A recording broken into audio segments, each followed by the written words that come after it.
Assalamualaikum warahmatullahi ta'ala wabarakatuh dan salam sejahtera. Hari ini, Cikgu Ida akan berkongsi lagi dengan perkongsian berkaitan dengan sejarah tingkatan 4 bertajuk Bab 3 Konflik Dunia dan Pendudukan Jepun di negara kita. Cikgu mengharapkan pelajar semua dapat berkongsi ataupun menerima ilmu perkongsian cikgu pada hari ini. Jom kita belajar sejarah.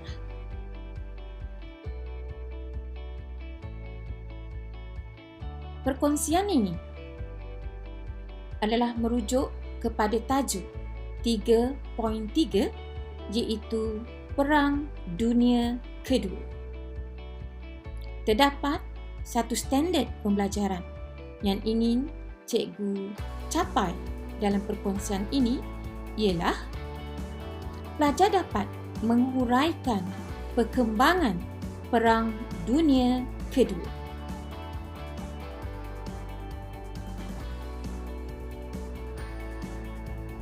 Apa yang penting ialah kita kenal pasti kuasa manakah yang terlibat dalam perang, iaitu terdiri daripada kuasa Parsi dan kuasa bersekutu. Kuasa Parsi terdiri daripada negara Jerman, Itali dan Jepun. Manakala kuasa bersekutu terdiri daripada Britain, Amerika Syarikat, Perancis dan Rusia.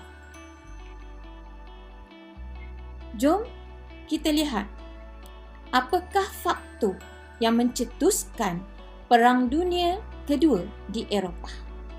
Faktor yang pertama ialah kemunculan ideologi baru di Eropah. Kedua ialah ketidakpuasan hati terhadap perjanjian Versailles. Dan yang ketiga ialah kegagalan Liga Bangsa-Bangsa.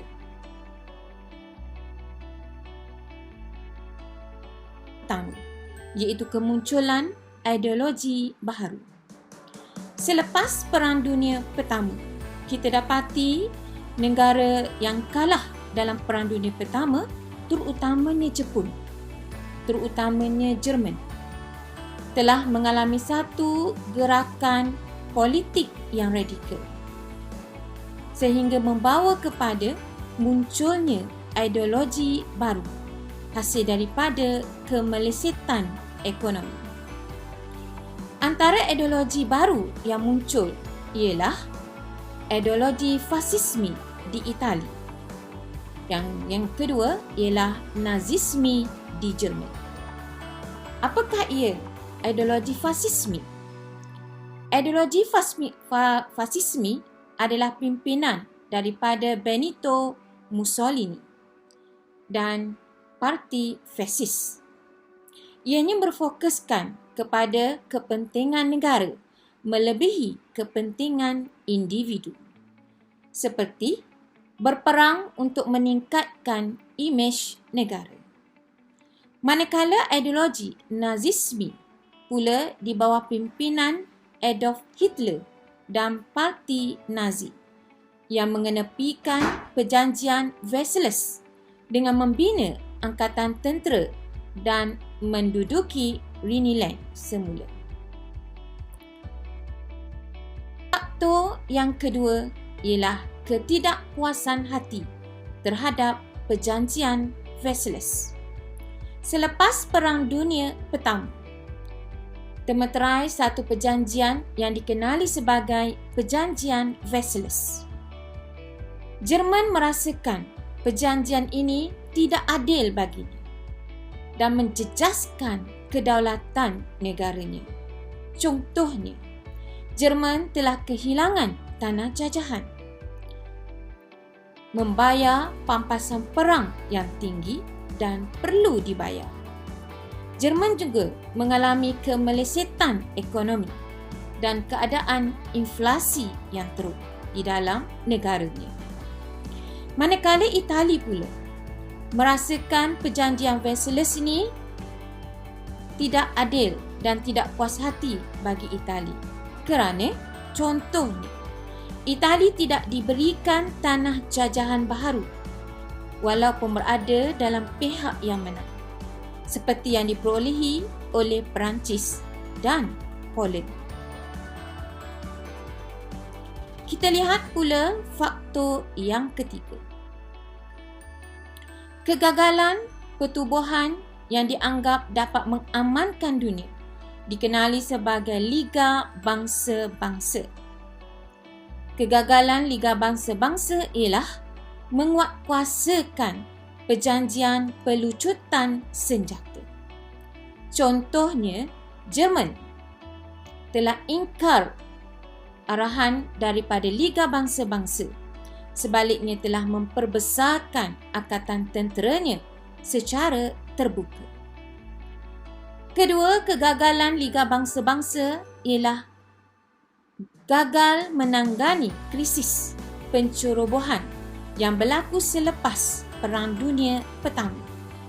Contohnya, krisis yang berlaku di Manchuria dan juga krisis di Habsyah.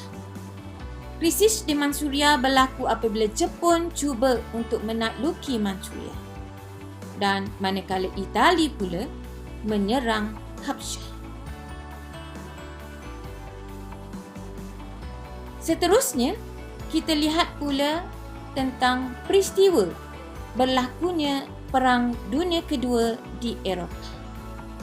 Bermula dengan penaklukan Jerman terhadap Eropah Barat, seperti telah berjaya menawang Poland, Denmark, Norway, Belanda, Belgium, Luxembourg dan juga Perancis.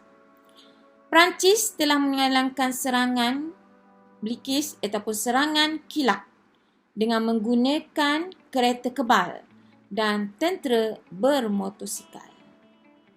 Seterusnya, berlaku pengeboman Britain oleh Jerman melalui serangan udara dan laut. Contohnya, Jerman telah menyerang dan memusnahkan pelabuhan, kawasan perindustrian dan pertahanan udara Britain. Manakala pernyataan Itali pula dalam perang di Eropah. Itali telah menyerang Perancis dari arah selatan, manakala Jerman menyerang Perancis dari arah utara. Seterusnya yang terakhir, serangan Jerman ke atas Rusia melalui operasi Barbarossa, iaitu menggunakan serangan kereta kebal dan kapal terbang. Sasaran serangan ini ialah bandar Leningrad, Moskow dan juga Stalingrad. Impak daripada berakhirnya Perang Dunia Kedua, kita lihat bagaimana kuasa bersekutu berjaya dalam siri Perang Dunia Kedua. Terdapat peranan 3 tokoh penting yang selalu bertemu di Yalta, Rusia ketika Perang Dunia Kedua untuk membincangkan, untuk bekerjasama bagi membincangkan permasalahan berkaitan dengan keputusan politik dan ketenteraan semasa Perang Dunia Kedua. Tentera darat, udara dan laut beroperasi di bawah komander tertinggi bersekutu yang diketuai oleh Amerika Syarikat. Kerjasama kuasa-kuasa besar inilah pendorong kepada kejayaan kuasa bersekutu dalam Perang Dunia Kedua. Seterusnya, kita lihat perkara yang kedua, iaitu keberkesanan strategi serangan. Kegagalan kuasa paksi dalam menawar Rusia merupakan aspek membawa kepada kegagalan mereka dalam Perang Dunia Kedua. Malah, kejayaan kuasa bersekutu di bawah pimpinan Amerika Syarikat dalam operasi pendaratan tenteranya di Normandy, Perancis. Manakala aspek yang ketiga, berakhirnya Perang Dunia Kedua di Eropah kerana berlakunya aspek kegagalan operasi menawan Rusia yang dilakukan oleh Jerman. Jerman mengalami kehilangan banyak nyawa tenteranya apabila perang melewati 2 musim sejuk di Rusia, iaitu merujuk kepada hampir 6 tahun perjuangannya dalam Perang Dunia Kedua. Jerman juga mengalami kehabisan peluru, minyak dan juga makanan. Malah, Jeneral Jerman Friedrich von Paulus telah mengingkari perintah Hitler dan akhirnya menyerah kalah kepada tentera Rusia di Stalingrad. Aspek yang terakhir, berakhirnya Perang Dunia Kedua di Eropah kerana kejayaan operasi pendaratan tentera bersekutu. Tentera bersekutu berjaya menjalankan satu operasi yang dikenali sebagai D-Day.